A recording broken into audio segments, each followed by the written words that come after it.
Bien, buenas noches. Aquí estamos en el podcast de O de Finanzas. Me siento muy contento, me siento feliz de estar esta noche por aquí nuevamente con ustedes, con la idea de compartir y todavía me siento más contento por la persona que tengo aquí, una persona que estimo bastante.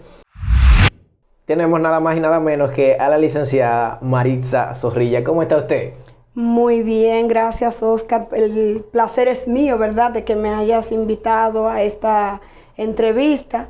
Y estoy aquí para lo que me necesite y lo que necesite saber, tanto tú con tu programa tan interesante, como los oyentes y los, ¿verdad?, que vean esta entrevista. Interesante. Maritza, tengo entendido que usted es de Atomayor. ¿Será que usted llegó aquí como llegamos todos, aquí a Bonao, aquí a Sonador? ¿Cómo usted desde allá, desde esa tierra, viene aquí a Sonador? Oscar, yo llegué a la Universidad Adventista Dominicana en enero del año 1993. Hace un rato. Sí, hace unos días. Hace un rato. Pero ¿qué ocurre? Cuando llegué a la universidad, no era la carrera a la que yo venía a estudiar para acá. O sea, mi intención era estudiar medicina y eso era lo que me apasionaba en el momento. Pero dadas algunas situaciones que los padres de uno a veces quieren, ¿verdad?, controlar de los hijos, no se me dio, ¿verdad?, la oportunidad de poder estudiar medicina como así lo quería. Entonces vine aquí a la Universidad Adventista y estudio secretariado contable, terminando ahí esa primera etapa profesional.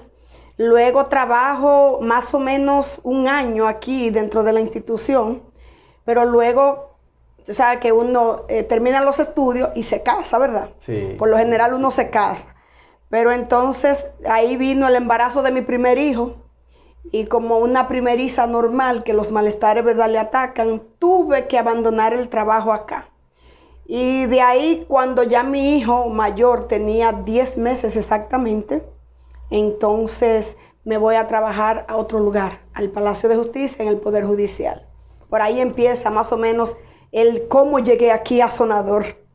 Poderoso, qué interesante. Mire, entonces en ese tiempo se estudiaba secretariado contable, lo que indica que la secretaria era una persona que sabía específicamente cuando se le pedía, mira, búscame un estado financiero ahí tal y tal, la secretaria sabía que era lo que iba a buscar. Mira qué interesante. Exactamente. Interesante. Hoy día la secretaria va aprendiendo en el transcurso. Si es la secretaria del contador, va aprendiendo, pero no específicamente porque sea del área. Mira qué bien. Entonces, no adelanté al inicio, pero la idea de conversar con usted, ya que a nivel de cliente y con usted tengo una relación, pero ahí conozco de los servicios y eso, me llama mucho la atención el hecho de que hoy día se presentan a veces emprendedores como tal,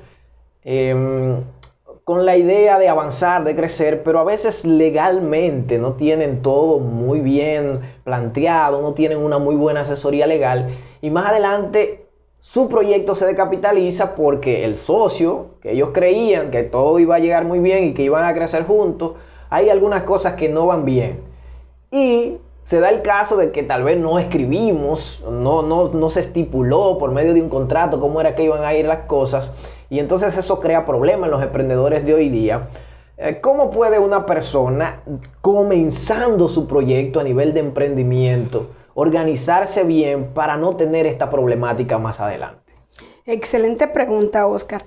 Lo primero que una persona que decide emprender en el proyecto, sea cual sea, debe tener bien definido qué va a hacer, cuáles son sus metas a corto y largo plazo y con qué persona o con qué capital humano cuenta para desarrollar su emprendimiento. Poderoso. Si usted, por ejemplo, no plasma, como decías al inicio, escribe, porque yo creo en lo escrito, porque la misma Biblia dice que lo escrito está. Así es. Entonces, cuando usted plasma en un documento legal sus proyecciones, no importa que sea a corto o largo plazo, y usted contrata con la persona que le va a ayudar a encaminar a usted como emprendedor, entonces entiendo que el éxito es seguro, porque ya usted plasmó, ya usted definió y usted tiene el camino. Hay personas que no tienen bien claras las metas y por eso en el camino fracasan. Porque cuando usted, por ejemplo, va a poner un supermercado en un lugar, por así decirlo, pero usted no hizo un estudio de mercado para ver si ese supermercado va a funcionar sí o no en el lugar, usted es posible que no tenga éxito en su negocio. Bueno. Entonces, esas son partes de las iniciativas que debe tener en cuenta todo emprendedor. Poderoso, poderoso. Eso fue a base de un consejo importante para los emprendedores, pero voy a hacer un switch para seguir la historia suya en el sentido de que usted es secretariado contable, pero lo que tenemos aquí es una licenciada en Derecho, tenemos una abogada aquí. ¿Cómo llega usted a esa parte? Cuénteme un poquito de esa historia. Muy bien, Oscar. Lo primero que a mí me motivó, y realmente a mí me ayudaron a motivarme. Cuando digo me motive, me ayudaron a motivarme. ¿Por qué lo digo así? Porque, por ejemplo, yo trabajé aquí, le decía 1 año y pico en la institución, en el departamento agropecuario, recuerdo. Yo incluso era una especie de asistente del contable porque estudié secretariado contable. Pero cuando el que era juez en ese entonces, que ya hoy está jubilado, lo nombran como juez en el julio del 98. Yo estoy de vacaciones porque estoy cuidando a mi niño que apenas tiene 10 meses de nacido. Se acerca el juez a mí que me conoce y sabe más o menos de mi preparación académica y me pide que si yo quiero ir a trabajar al Poder Judicial como secretaria titular. Le pregunto que qué es eso de secretaria titular. Me dice, oh Marixa, la secretaria titular es la que firma todas las decisiones con el juez, en ocasiones sube a las audiencias. Yo no conocía nada de tribunal. Wow. Yo no había ido nunca a un tribunal y la primera vez que fui a un tribunal fue a trabajar. Mire qué cosa. Muchas personas van al tribunal porque tienen una situación. Sí, claro. Pero yo fui al tribunal por primera vez a trabajar. Gracias a Dios por ello. Gloria a Dios. Cuando tengo desde el 98, agosto del 98, exactamente el 5, porque lo recuerdo muy bien. 5 de agosto del 98 me nombran como secretaria titular. Ahí me desarrollé, aprendí algunos cursos que tenían que ver con la administración judicial, con la administración de expedientes y esos asuntos en la escuela de la judicatura. Me fui familiarizando con el derecho y cuando digo que me ayudaron a motivarme fue que el que era mi jefe veía en mí una potencial abogada. Él decía que yo para lo que calificaba era para una abogada. Poderoso. Él me aconsejó y siempre ese era su tema conmigo. Marixa, usted sale una buena abogada y yo le motivo a que estudie Derecho. Wow. Bueno, entonces me voy a la Universidad Abierta para Adultos UAPA porque acá la universidad pues no imparte esa carrera. Y allí duro mi tiempo y termino graduándome de licenciada en Derecho en el 2011. No, perdón, en el 2010. En el 2010 termino la carrera de Derecho. Graduándome, gracias a Dios, con una buena calificación. Me gradué magna cum laude en la Universidad Abierta para Adultos UAPA. Y sigo laborando desde el 2010 hasta el 2013, que dije, bueno, yo me hice abogada, entonces ya no es necesario que yo siga de secretaria. Bueno, pues ahí empezó la controversia con el juez. Que no, que ya yo soy abogada, pero ahora debo irme a la escuela de la judicatura a hacerme juez. Y yo entonces, mis palabras fueron para el juez. Le agradezco, ¿verdad?, su aprecio, le agradezco mucho lo que usted ha puesto en mí, para que me ha motivado para que hoy yo sea una abogada, pero yo debo ejercer mi carrera. Yo estudié Derecho, me hice licenciada en Derecho para no seguir siendo empleada. Entonces en el 2013, exactamente en marzo del 2013, escribo mi carta de renuncia para dejar, ¿verdad?, mi puesto de secretaria e irme a mi oficina, que ya tenía todo. Fui preparando, porque fíjate Oscar, uno tiene que irse preparando. Cuando usted decide ejercer una profesión de manera independiente, eso no es de la noche a la mañana. No, claro. Fíjese que yo empiezo en el 98, inicio como secretaria. pero es en el 2010 que me graduó de abogada, pero yo renuncié en el 2013, o sea, yo tuve un espacio de 3 años para irme preparando y entonces, ¿verdad?, incorporarme a lo que es la vida jurídica y poner mi oficina de manera independiente. O sea, eso tomó un tiempo. Interesante. ¿Qué pensó Marisa Zorrilla cuando decidió de forma completa dedicarse de forma independiente a ejercer y a dar los servicios como abogada con relación a las entradas? Porque usted ganaba un salario y usted sabía que mensualmente iba a tener ese salario, esas entradas, pero ya cuando se fuera allí, usted era que tenía que gestionar y crear usted ese salario. ¿Qué análisis, por ejemplo, a nivel financiero en ese sentido hizo? ¿Y qué pensó usted cuando se fue definitivamente? Excelente pregunta, Oscar. Yo, en cuanto a las finanzas, lo primero que yo pensé fue, bueno, el Poder Judicial, yo tenía un ahorrito de unos 300 y algo, 300,000 y pico de pesos. En aquel tiempo rendían más que ahora. Y con eso yo trabajé lo que fue mi proyecto de oficina. Me quedó algo para cualquier situación, cualquier imprevisto, me quedó algo de ese dinerito. Y entonces algo que puso en mí la seguridad de que las finanzas no se iban a ver afectadas era que a mí, antes de ejercer la carrera, antes de yo iniciarme en la vida jurídica de manera independiente, muchas personas me visitaban a mi casa y procuraban de mí ciertas asesorías que yo a veces no se la podía dar porque yo era empleada de la justicia. Entonces lo que hacía era que le decía, mire, búsquese un abogado porque yo no puedo, porque yo soy empleada de la justicia. Sí. Entonces yo lo que le puedo es aconsejar tal cosa. Y eso me fue motivando y yo dije, bueno, si las personas vienen a mí a hacerme preguntas acerca de asuntos judiciales, acerca de asuntos jurídicos, y yo se la puedo responder porque ya tengo la experiencia por el tiempo que trabajé en el tribunal, fueron casi 15 años, Oscar. Wow. Entonces, eso me ayudó a tener la seguridad de que las finanzas no se iban a ver afectadas. Número uno, porque ya tenía, como decimos nosotros por ahí, ¿verdad?, popularmente, el clavito. Tenía el clavito y entonces con eso yo me aseguraba de que por lo menos 2 o 3 meses no se iba a ver afectado las entradas y ¿verdad?, los gastos familiares no se iban a ver afectados porque yo no estuviera percibiendo un salario. De hecho, en ese tiempo yo renuncié ganando 21,000 y pico de pesos. Wow. Pero esos 21,000 y pico de pesos, ya cuando uno se inicia la vida jurídica, usted no le saben a nada. Ya, exacto. Porque, por ejemplo, ya el presupuesto de nosotros, familiar, sobrepasa mucho más de ahí. Aparte de que nada más en oficina uno tiene un gasto de casi 15,000 pesos. Claro. Imagínese usted. Entonces, yo le motivo a las personas a que no le tengan miedo a emprender. Porque cuando usted decide, ¿verdad?, por lo que le gusta, ahora bien, usted tiene que trabajar en lo que le gusta. Porque a mí terminó gustándome el derecho. Fíjese que al principio decía que yo no sabía nada de tribunales. Claro. Pero trabajando y familiarizándome con lo que eran los expedientes, los colegas, eso me motivó y terminé enamorándome del derecho. Mira qué interesante. Y ahí en eso hay un consejo importante para el que quiere emprender.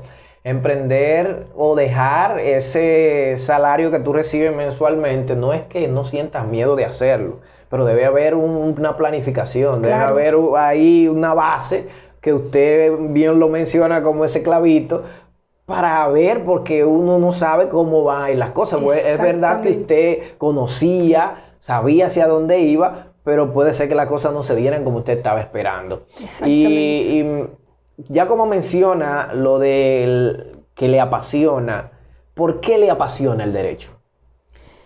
Muy bien, el derecho a mí me apasiona no solo por lo que pueda percibir, Oscar, sino por lo que yo pueda ayudar. Yo siento que como cristiana adventista, desde mi oficina hago la obra misionera. ¿Por qué digo que hago la obra misionera? Porque muchas personas me buscan, porque de mi oficina lo de menos es que quien trabaja en mi oficina tiene que acostumbrarse a orar. Porque mi oficina abre con una oración. Salgo de mi casa con una oración y con una devoción personal con Dios. Y llego a mi oficina con una devoción personal con Dios. Y eso casi ningún abogado lo hace. Si alguno lo hace, ¿verdad? Que me disculpen lo que me puedan estar escuchando y lo felicito de antemano. Pero mire, todo el que coloca a Dios en primer lugar en todo proyecto, le va bien. Cuando yo decido, ¿verdad? Trabajar en lo que es el área jurídica, justamente es porque me apasiona el ayudar a las personas. Bien. Poder ayudar desde mi oficina para mí es gratificante, porque número uno, siento que hago la obra misionera, y número dos, estoy contribuyendo a que una familia, por ejemplo, hay personas que han ido a mi oficina a divorciarse y terminan uniéndose. Poderoso. Porque mi papel como abogada no es solo divorciarlo, sino aconsejarle a que el matrimonio se mantenga. Y tengo varios casos, Oscar, de personas que han ido por el divorcio y terminan unificándose, porque hago el trabajo que Dios manda. Dios manda que primero usted haga lo que tiene que hacer como cristiano, aconseje a esa persona, y si tiene que aconsejarle un terapeuta familiar, aconsejárselo, y entonces usted está cumpliendo con un mandato divino. Poderoso, eso es así, y ahí radica realmente muchos de los consejos que le dan a los emprendedores. El dinero viene como resultado de hacer bien lo que tú haces, que te apasiona, y que tú con eso estás ayudando y agregando valor. ¿Qué es lo que te hace? Agrega valor. La parte del dinero es lógico que lo necesitamos, pero eso va a venir como resultado. En otras profesiones también se da el caso de que personas se gradúan, siguen haciendo tal vez no el trabajo, no se independizan. Se da eso también a nivel del derecho. Si una persona se gradúa, sigue haciendo otro trabajo, o las personas inmediatamente trabajan, son licenciados en derecho, se independizan. ¿Cómo se maneja eso ahí? Buena pregunta, Oscar. Te conozco muchas personas que le tienen miedo a lanzarse. Por algún motivo, por lo que decíamos al inicio, que muchas personas, por el tema de que usted percibe un salario y le da miedo, usted no sabe cómo le va a ir, cómo usted va a enfrentar, ¿verdad?, las situaciones económicas que se puedan presentar, y le tienen miedo a emprender, le tienen miedo a lanzarse como abogado. Por lo general, de hecho, hay muchos abogados sentados en un escritorio, mucho, y no en su oficina. Cuando digo sentado en un escritorio, es que son empleados o de la misma institución del Poder Judicial, trabajan en Palacio de Justicia. Usted ve muchos secretarios de los tribunales que ya son hace tiempo. De hecho, compañeros míos de aquel tiempo todavía siguen siendo secretarios y son licenciados en Derecho. Otros trabajan en una financiera, otros se van a un banco, en fin. En muchos, he visto en muchas instituciones llenas de profesionales del derecho. Yo creo que es un buen momento, licenciada Zorrilla, para que usted le dé un consejo a esos colegas suyos. ¿Qué es lo que tiene que hacer un colega suyo si quiere lanzarse? Ya usted lo dio así, ya desde que iniciamos podemos extraer algunas cosas, pero ese consejo clave, si hay un licenciado en Derecho, hay una persona que quiere emprender, pero en este caso específico un licenciado en Derecho que quisiera irse a trabajar de forma independiente, algunos consejos importantes que usted quisiera darle en este momento. Bueno, número uno, lo primero que tiene que tener es la seguridad de que si se va a trabajar de manera independiente, puede tener la capacidad, ¿verdad?, para poder enfrentar las situaciones que se presenten. Si, por ejemplo, decide irse a trabajar a su oficina, a emprender, a poner su propia oficina, tiene que tener en mente que en esa oficina hay unos gastos, pero que usted tiene que tener la capacidad suficiente de producir para que esos gastos puedan mitigarse y para usted poder, ¿verdad?, percibir sus entradas económicas. Y yo creo, Oscar, que lo primero es que usted tiene que prepararse académicamente. Hay abogados que ponen una oficina, pero no se han especializado en ninguna rama del derecho. Si usted sale de una universidad y usted no sabe ni siquiera redactar una instancia, no se vaya todavía. Le aconsejo que no empiece todavía. Porque lo primero que usted tiene es que tener la capacidad intelectual de poder producir, de usted poder sentarse, bueno, yo voy ahora a elaborar una demanda en daños y perjuicios. Pero yo primero tengo que tener en cuenta si en realidad yo tengo, ¿verdad?, la capacidad, tengo más que aprendido en qué consiste los daños y los perjuicios. Bueno. ¿Cómo yo le puedo demostrar a un tribunal que sí, que a mi cliente le ocasionaron daños y perjuicios para yo obtener una sentencia gananciosa? Si yo no tengo la capacidad de poder sentarme y elaborar esa demanda, todavía no estoy lista para irme a ejercer derecho civil. Lo mismo el penalista. Si usted ni siquiera sabe lo que es un imputado, ni sabe lo que es una medida de coerción, ni sabe cómo se prepara un expediente para someterlo al tribunal, todavía tampoco está listo.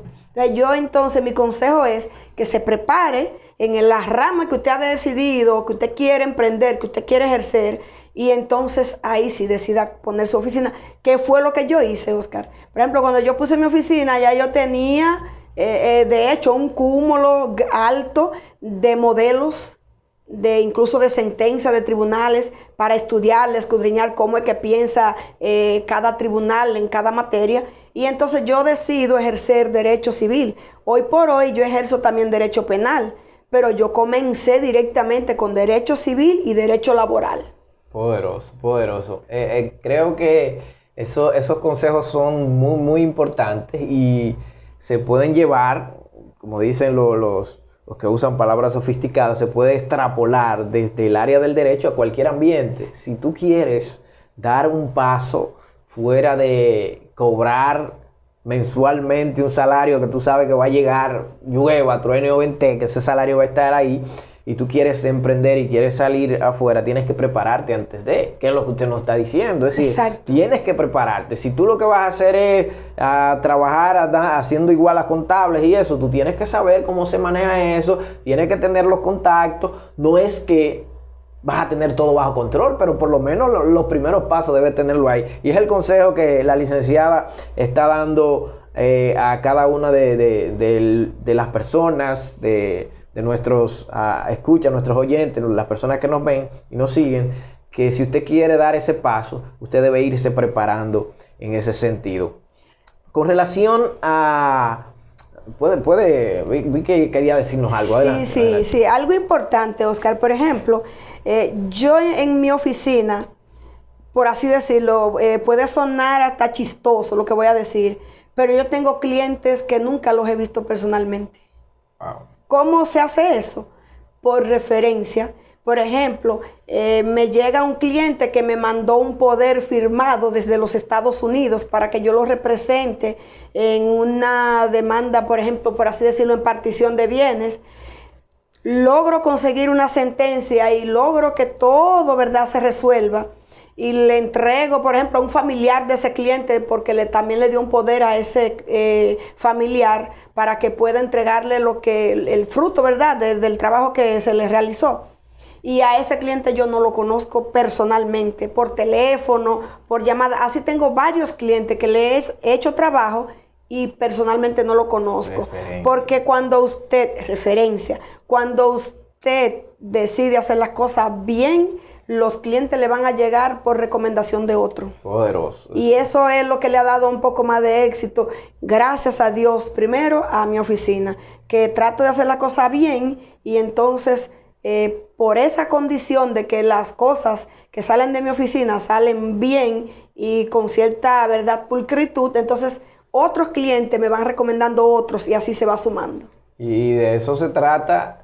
Y eso se crea porque a usted le apasiona lo que hace. Exactamente. Porque usted se siente bien haciendo lo que hace. Si fuera una gente que dice, bueno, yo lo que quiero es aumentar mis ingresos, quiero ganar un poquito más, Exacto. Entonces vamos a hacer este trabajo para salir de eso. Exacto. Y ahí el boca a boca, esa comunicación que da otro y viene otro por lo que dijo fulano, mira, ok, ella me hizo un buen trabajo, ella lo está haciendo bien. Entonces ese le dice, aunque no te conozca, confía en su amigo y lo hace. Entonces nosotros... Los emprendedores, lo que queremos avanzar, lo que queremos llegar lejos haciendo lo que nos apasiona, debemos hacer la cosa bien. Usted mencionó esa parte de Dios, cómo Dios y usted van de la mano con relación a la carrera, que a veces es un poquito contraproducente y a veces choca, porque por cosa, no sé, de la vida, el abogado a veces lo tildan como que se mete en cosas que no debe meterse, que dice lo que no debe en algún momento y eso. ¿Cómo usted puede mantener la parte cristiana, el cristianismo y su carrera a la vez y que estas cosas no choquen una con la otra? Excelente, Oscar. Mira, lo primero es que yo inicio a trabajar en el Poder Judicial, volviendo, ¿verdad?, a recapitular en el 98. Y es en el 2010 que yo me gradúo. Si contamos, pasaron largos años para yo decidir iniciar la carrera de Derecho. Y justamente el creer que la carrera de Derecho no era para cristianos fue lo que a mí, ¿verdad?, me hizo detenerme un poco y no comenzar cuando debí haber comenzado a estudiar Derecho. Cuando yo entendí que sí, que el cristianismo puede, ¿verdad?, usted llevarlo también siendo abogado. ¿Por qué digo esto? Porque el abogado lo único que tiene que hacer es hacer un trabajo limpio, no tiene por qué hablar mentira. Si, por ejemplo, usted lleva un proceso donde hay una persona que cometió una agresión, que cometió un delito, lo único que yo tengo que llevar al tribunal para demostrar que esa persona sí es culpable son las pruebas. Exacto. Para yo llevar esas pruebas, yo no tengo que mentir ni fabricarlas. Para yo, por ejemplo, ejercer un derecho limpio, no tengo por qué hablar mentiras en un tribunal. Sencillamente, llevo las pruebas que así dan, ¿verdad?, como resultado que sí, que lo que le estamos planteando es real y verídico. Poderoso. ¿Se han dado casos en los que usted ha desistido de defender a alguien porque usted entiende que bueno, eso no va conmigo? ¿Cómo ha pasado eso? Sí. Sabe que una vez tuve un caso que por ética no debo mencionarlo, pero tuve un caso en el que tuve que dejárselo a otra persona, porque en el camino me di cuenta que al principio el cliente me estaba diciendo que los hechos no ocurrieron como a él se lo adjudicaban, y yo decidí, como él decía que era inocente, yo iba a defenderlo, era en materia penal. Entonces, después, cuando descubrí que la persona no era lo que decía ser, le dejé el caso a otro colega y me estaba pagando bien. Pero yo decidí, para no tener que en ese mundo trabajar y bregar con los asuntos que tienen que ver con hablar mentiras y mentir y fabricar pruebas, se lo dejé a otro colega que resolviera ese problema. Poderoso. Eso es así. A veces no siempre la reputación tiene que ir por encima de cualquier cosa, porque yo siempre, cuando se habla de reputación, siempre digo que es tan fácil como destruir la reputación de alguien, como que en un momentito, de un momento a otro. Warren Buffett, un inversionista muy grande de los Estados Unidos, el más grande, dice eso, que las empresas duran años con una empresa muy buena, un sitial muy alto, pero cuesta segundos para tú destruir eso. Así que eso es súper interesante, que no solamente se persiga la parte económica, sino que usted persigue más que eso, que es mantener su reputación y mantener su nombre por encima de lo que puede ser tal vez algo económico. ¿Cómo puede una persona a nivel ya de finanzas personales cuidar sus finanzas con relación a la parte legal? Es decir, ¿qué cosas pueden afectar las finanzas de una familia por no hacer legalmente algo bien? Es decir, ¿qué cosas pueden de un momento a otro decirle a uno, mira, yo voy a tener que pagar tanto porque no hice esto? O algún consejo especial que usted le dé a las personas que quieran mantener sus finanzas en orden, cosas que tienen que hacer a nivel legal. Bien, por ejemplo, cuando me voy a referir específicamente a cuando usted adquiere algo que tiene que intervenir, un acto de venta, por ejemplo, por así decirlo.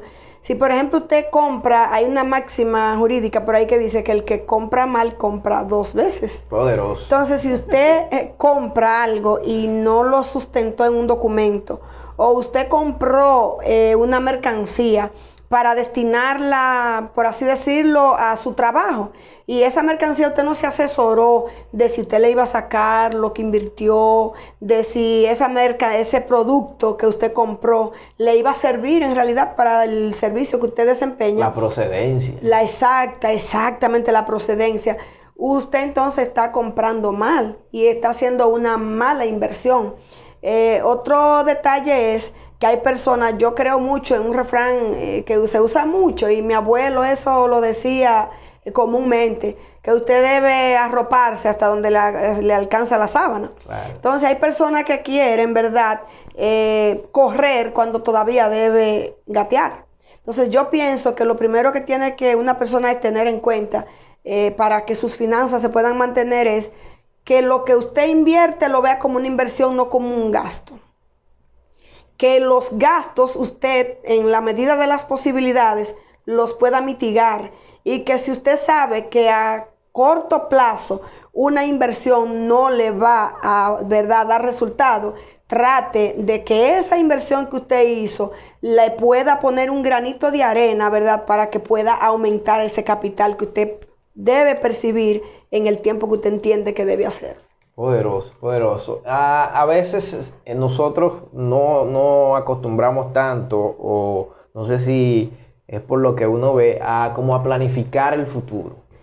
¿Desde qué edad ya una persona puede ir pensando en planificar, por ejemplo, planificarse legalmente en el sentido de si yo no estoy en algún momento, porque nosotros no sabemos cuándo vamos a morir? Exacto. Es decir, si yo no estoy, ¿cómo se dividirá lo que tengo? ¿Qué cosas debo hacer para que si yo en algún momento no estoy, mi esposa pueda seguir viviendo y que no tenga problemas a nivel legal si yo tengo alguna deuda por ahí o lo que sea? ¿Cómo yo me protejo en ese sentido? Bien, para los asuntos que tienen que ver con, yo pienso que en una familia y básicamente en una pareja no debe haber el tema sorpresa ni secreto. Entonces, por ejemplo, en mi caso, voy a poner de ejemplo mi trabajo.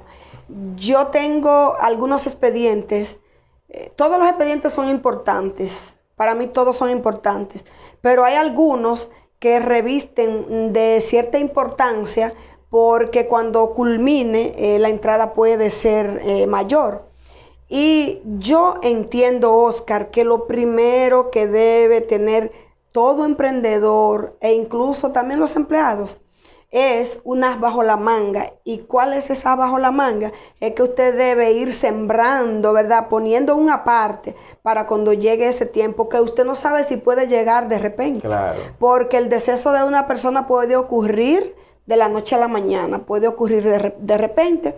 Y yo lo que pienso es que todo padre de familia y toda madre de familia debe tener pendiente eso, que usted debe darle no es que usted tiene que dejarle una fortuna a los hijos, sino que usted no le deje un problema a sus hijos. Hay personas que tienen vicio de tomar prestado. Oye. Y hay personas que toman prestado sin necesidad. Cuando, bueno, quizás lo necesitan, pero entiendo que cuando una persona toma prestado y se mantiene en una bola, ¿verdad?, con eso de los préstamos, se le hace difícil. Y entonces si un día ocurre su deceso de manera repentina, en lugar de dejar su vida organizada, lo que hizo fue que le dejó un problema a sus hijos.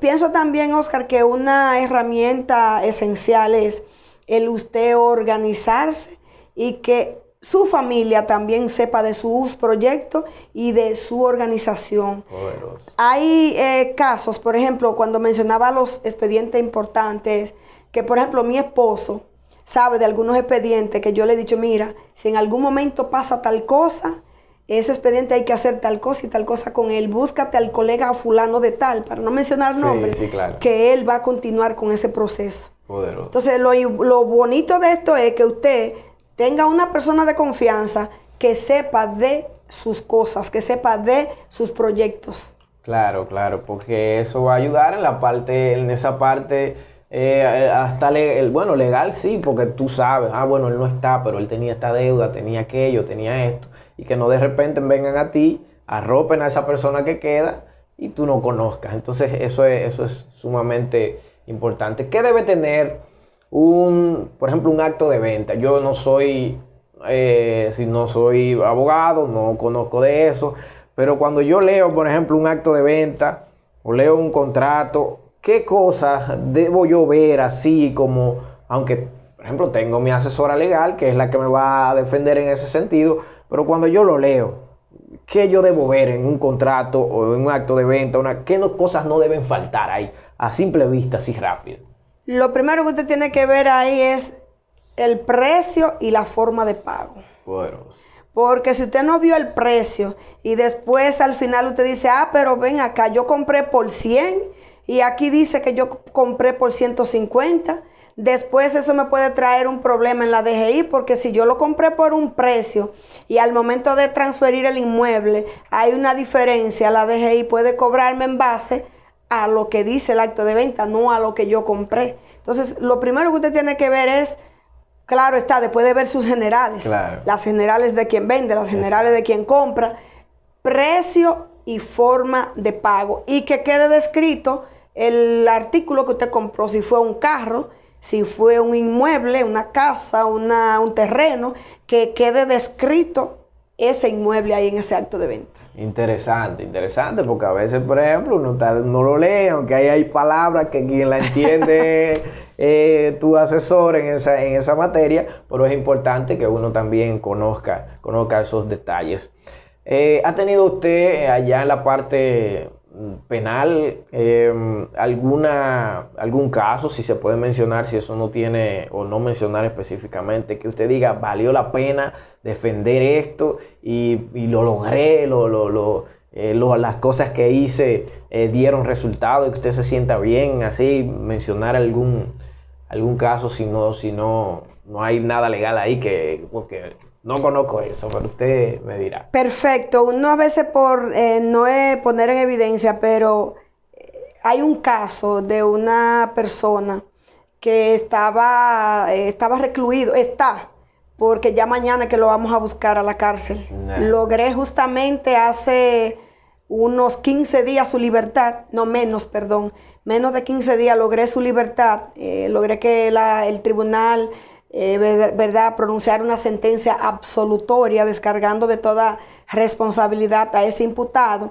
Y es una persona que hoy por hoy está diabético, tiene una serie de patología, tiene una serie de problemas de salud, que para mí ahí valió la pena, vi el fruto, de lo que es la perseverancia y el fruto de lo que es la dependencia de Dios, porque yo puse ese caso en las manos del Señor, porque es una persona que necesitaba estar, e incluso mañana cuando su hermana y el esposo de su hermana lo vayan a buscar, porque justamente hoy Oscar andaba buscando la orden de libertad, porque nos entregaron la sentencia íntegra hoy justamente. Y estábamos haciendo las gestiones de que lo fueran a buscar y eso. Y anoche justamente a ese imputado le dio como una especie de parálisis facial. Bueno, el que me está escuchando ya si conoce la situación sabe a qué imputado me refiero, aunque no diga el nombre.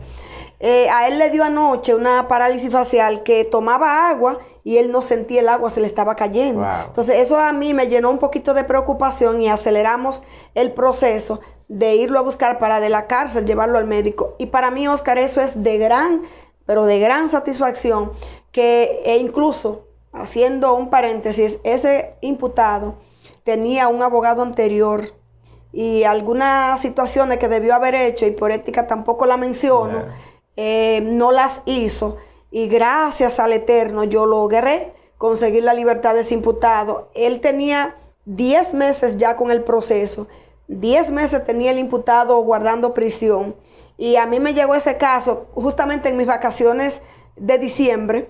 Me llegó el caso que tuve que interrumpir parte de mis vacaciones para dedicarme a ese proceso, y ahora es que estamos, en marzo, mediados de marzo, terminando casi marzo, y ya yo logré lo que no se logró en 10 meses, gracias a Dios yo lo logré. En 3 meses. Poderoso. Pero poderoso. eso fue con la ayuda de Papá Dios. Poderoso. Ya terminando aquí, le agradezco realmente este tiempo. Casi unos 40 minutos hemos estado aquí hablando. El tiempo, cuando vienen los invitados aquí, que yo les digo, mira, duramos entre media hora y a veces creen que, pero el tiempo se va rápido. Pero le agradezco porque yo sé que usted tiene sus ocupaciones, tiene que descansar para mañana seguir enfrentando el día a día. El día a día. Así que me siento muy contento. ¿Algunas palabras ya finales, algún consejo final que usted quiera dar a las personas que nos siguen, a las personas que vean esta entrevista? Está de usted ese consejo final. Bien, agradecer, Oscar, por la invitación, ¿verdad? Por este conversatorio que entiendo es de valor. Y mi consejo para los ¿verdad? Usuarios de este programa es que no le tengan miedo al éxito. Porque usted a veces no arranca porque le tiene miedo a las dificultades que puedan aparecer en el camino. Si usted no arranca, no sabe cuáles son esas dificultades, usted no la va a conocer nunca. Entonces yo le motivo a que toda persona que de alguna u otra manera tenga la intención, que le haya pensado, que le haya pasado por la mente, tomar la decisión de emprender en cualquier actividad económica, que lo intente. Ahora bien, tomando en cuenta lo que le decía ahorita, primero prepararse para no cometer errores y que ponga, verdad, en las manos de una persona conocedora del derecho para que por lo menos lo asesore en cómo debe conducirse en lo que tiene que ver con los negocios, para que todo sea de manera transparente y legal. Bien, díganos dónde está su oficina, cuáles servicios usted da ahí, qué le ofrece a las personas que anden buscando alguna asesoría legal. Ok, excelente. Mi oficina está ubicada en la avenida Libertad. Eso es el número 45, Plaza Raymond, suite número 2. Ahí estamos a la orden. Oscar, te felicito, ¿verdad? Por este, ¿verdad? Proyecto, por este programa y también porque también eres una persona emprendedora. Gracias. Así que nos sentimos muy contentos. Gracias a ustedes por estar atentos. Este ha sido tu podcast de O de Finanzas. Así que si hay algo aquí que tú tienes que poner en práctica, yo espero que estos consejos sean de bendición, que lo pueda transformar en acción. Adelante y siempre positivos.